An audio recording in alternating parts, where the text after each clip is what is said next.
Hey, it's Mark Donolo at Sales Globe, and today is Freative Friday. And I want to let you know we now have 10,000 learners on our course with LinkedIn Learning called Analytics-Driven Storytelling. And I want to share a segment with you on engaging your primal wiring with analytics storytelling. And you can check out the whole course. The link is right here. See you there.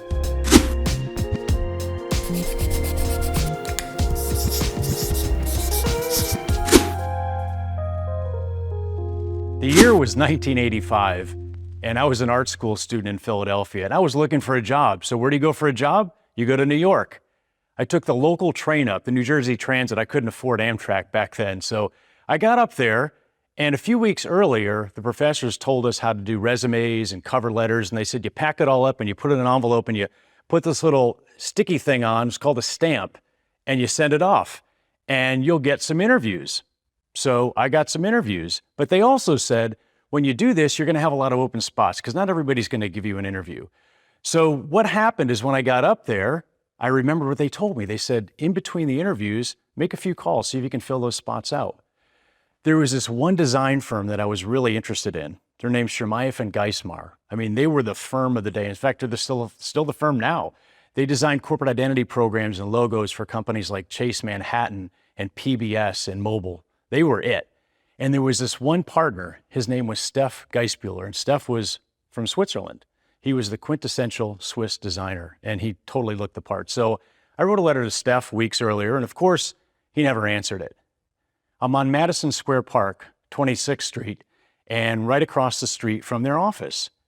And I get in the phone booth to make a call. A phone booth is a little building with glass walls on it, and there's a phone, and you put money into it. So I make this call, and I called up the office and I said, hi, it's Mark Donolo. I'm doing some interviews today, and I had an open spot, and I wondered if Mr. Geisbuehler might be available for an interview. And there was a long pause. And I fully expected her to come back and say, well, Mr. Geisbuehler's in a client meeting today, or he's in Milan shopping for his wardrobe, or frankly, Mr. Donolo, he has no interest in talking to anyone like you.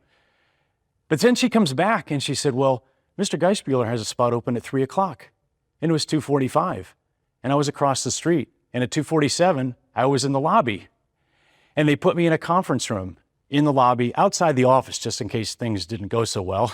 And I sat there and I waited, and he walked in, and he looked the part. Swiss, had the accent, wearing black, and intimidating. And I'm sitting there just coming out of art school, and I am just mortified. And so I just kept my composure. And I started to show my work. And he's paging through my portfolio, and he's going, well, tell me about this piece back here. And it's like, oh, he likes that one. So I paged back a couple of pages, and we took a look at it, and he said, well, tell me about the concept. What's the concept behind this project? I said, well, it's a flight museum. And so what I was doing is I was designing ramps that were made out of plexiglass, so when you're walking over the ramps, you feel like you're in flight. What is the problem you were trying to solve?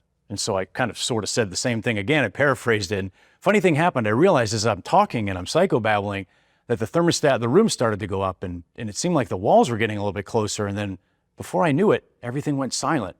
And he closed the book and he said, thank you for coming. And he said, please tell your professors, and he knew my professors well. He said, please tell them that while you guys do beautiful design and you do all the right things, my frustration is that I don't see the strong concept. I don't see that you're solving the problem. So I'm back down on the street and I'm trying to figure out what happened. And a few days later, I finally realized what he was talking about. He was saying you were doing all the right things, you were doing all the design things, the analytics, but what you weren't doing is you weren't solving the problem. And 30 years later, this still affects me. It still drives everything that I do. So what's the big point? You can be doing the analytics, you can be doing all the things that seem to be right, but you're not solving the real problem. And that's what analytics-driven storytelling is about, is solving the problem with your analytics and with your stories to get action.